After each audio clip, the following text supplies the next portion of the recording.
Do you remember Trump's Secretary of Education, Betsy DeVos? I had never heard of her until Trump appointed her Secretary of Education, because I did not follow Michigan politics, where she was very active as the head of the Republican Party. So, who is Betsy DeVos? She is wife to Dick DeVos, who ran for Michigan governor, and she's also the sister to Eric Prince, the one that ran Blackwater, the private security firm. You know, the one that got in trouble in Baghdad for killing citizens, and where later the 4 employees that were held accountable were pardoned by one Donald J. Trump.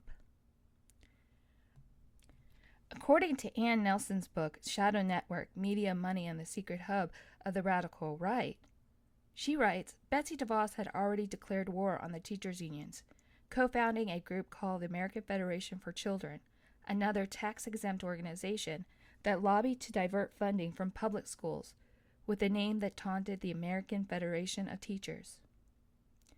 Needless to say, Betsy DeVos is a very conservative woman, and she believes in school vouchers and private charter schools.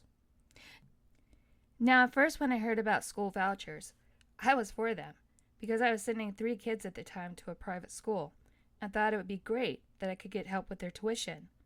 But then as I looked into it more, I realized it's just like what they did to their prisons when they made them for profit and not run by the federal or state government. So that's basically what charter schools and school vouchers would do. It would make schools for profit versus free public schools for everyone. Now, Betsy DeVos had a very interesting Senate confirmation.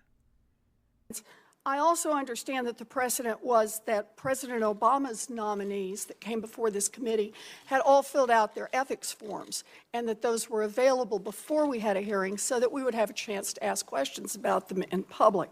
So I'm a little confused about what precedent means here. Ms. DeVos, many of my Democratic colleagues have pointed out your lack of experience in K-12 public schools. But I'd like to ask you about your qualifications for leading the nation on higher education. The Department of Education is in charge of making sure that the $150 billion that we invest in students each year gets into the right hands, and that students have the support they need to be able to pay back their student loans.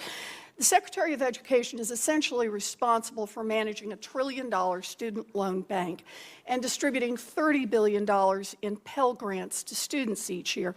The financial futures of an entire generation of young people depend on your department getting that right.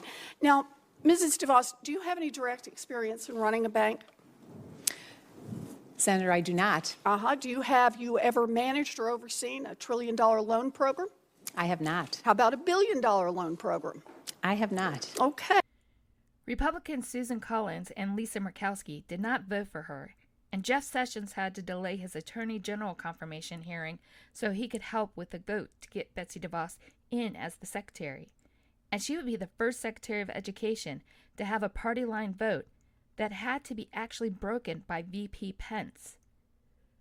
Confirmation hearing was kind of bizarre. I mean, she did say, when asked what she thought about guns in school, she was like, well, yeah. Why don't you just listen to it for yourself?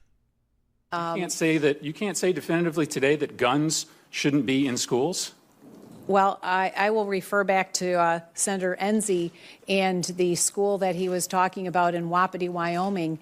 I think probably there, I would imagine that there's probably a gun in the school to protect from potential grizzlies.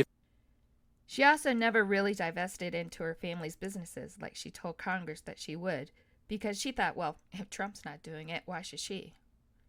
When you become a cabinet member, you have to send in all your financial records to the Government of Ethics Department to make sure that you are divested in your businesses and that you do not have self-interest. What would you have to say if you found out her family actually have businesses like SoFi, which does student loan refinancing? Or how about the famous K-12 online school? They ran a lot of commercials on TV. Her family also owned DeVos University. She's all about for-profit colleges and universities. She had no education experience, so it became no surprise that she would actually be protested, not only by the teacher unions, but many parents in general. When she tried to visit her first school, She was met with dozens of protesters telling her shame, shame, shame of what she's trying to do to the Department of Education. She would get into her Escalade, and she would have to ask for security from federal marshals, which was very weird, considering that no Secretary of Education ever had that kind of security before. You could say she got preferential treatment. She would also have students protest and turn their backs on her. She would roll back Obama guidelines when it came to sexual assault on campuses because not to ruin the lives of the boys that were actually accused of sexual assault. She would roll back rights of LGBTQ and for the disabled. She even tried to defund the Special Olympics. All I could say is that she had a really rough time and only put some money into the pockets of her family businesses and other white Christian nationalist organizations, while underfunding and understaffing many of the public programs under the department. During COVID, DeVos and Trump thought by not giving the public schools their funding, it would force students back into school. Trump was trying to push schools to open like businesses, so not to have the stink of COVID on him when it came to his re-election. Yes, he was trying to send your kids back to school so he could get reelected during COVID, and Betsy DeVos tried to help him. She was constantly ridiculed on SNL and other late-night shows for her obvious inexperience, her loony responses on a disastrous 60 Minutes interview, and her misspellings on Twitter. You should go to YouTube to see some of them. They are hilarious. I guess one saving grace is that she was the second cabinet member to resign after January 6th, so I don't think she'll come back for, God forbid, Trump's second term. But you never know. People do have short-term memories. So it should come to no surprise that Project 2025 wants to actually shut the Department of Education altogether. Section 3, Chapter 11, the Department of Education, part of Project 2025, was written by Lindsay M. Burke. Their mission starts in the very first sentence and sums up their entire project.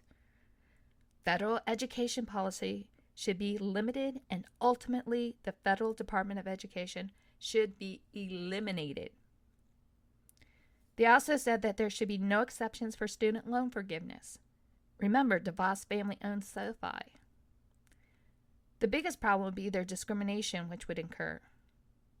The Department of Education was established by Congress on May 4, 1980, through the Department of Education Organization of October 1979. Former President Jimmy Carter was a strong advocate for creating a modern cabinet-level Department of Education to ensure the education programs and opportunities would remain strong after his presidency. Today, there's also about 5,000 employees. The U.S. Department of Education has several responsibilities, including establishing policy for federal financial aid for education and distributes and monitors those funds, also helps the president implement education policies and laws passed by Congress, gathers data on schools in the United States and shares the research. The mission is to help students succeed and prepare them for global competitiveness. And it works to prevent discrimination and ensure that all students have equal access to education. After going through the private school system with my 3 kids for years because California actually had to cut back on the Department of Education and added so many furlough days and got rid of the arts, music, science labs, and PE, and in some cases no more after-school activities, I thought private school was the way to go. Yeah, it was beautiful, and it was cool that they had uniforms and had a lot more activities to do. But in the end, I found out that it was a for-profit joke. It was like lipstick on a pig. The public school teachers were far more superior than the ones in private school that were barely making minimum wage. So that's another big thing under Project 2025, to cut teachers' salaries. And we barely pay them enough now. Our children would suffer at the hands of white Christian nationalism and be indoctrinated in their beliefs and not pay their teachers a livable wage. I don't believe in prayer in school. I don't believe that teachers need to be teaching their Christian values on our children. I believe that's up to the parents on what they want to teach their children when it comes to their religion and their beliefs.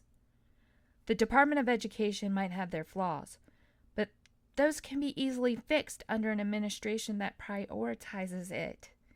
And I believe that a conservative administration would do nothing but keep destroying it like Betsy DeVos did. And that's why we have to make sure that Project 2025 is never implemented. I know as parents we can be busy and maybe a little complacent when it comes to our children's education, thinking that the public school system is doing a great job. But there's something you should know. The school boards are a very important vote and should be scrutinized. And one way that the white Christian nationalists have infiltrated the public school system is by having people on the boards of these schools. So it's important that you get to know who is actually on your school board in your area. Even if you don't have children, it's important that you help the children around you. So please, get to know who's actually running for school board members. Thank you for listening. Join me next time when I discuss Veterans Affairs in our military. I care about our country, and I hope you do too. Remember to vote on November 5th.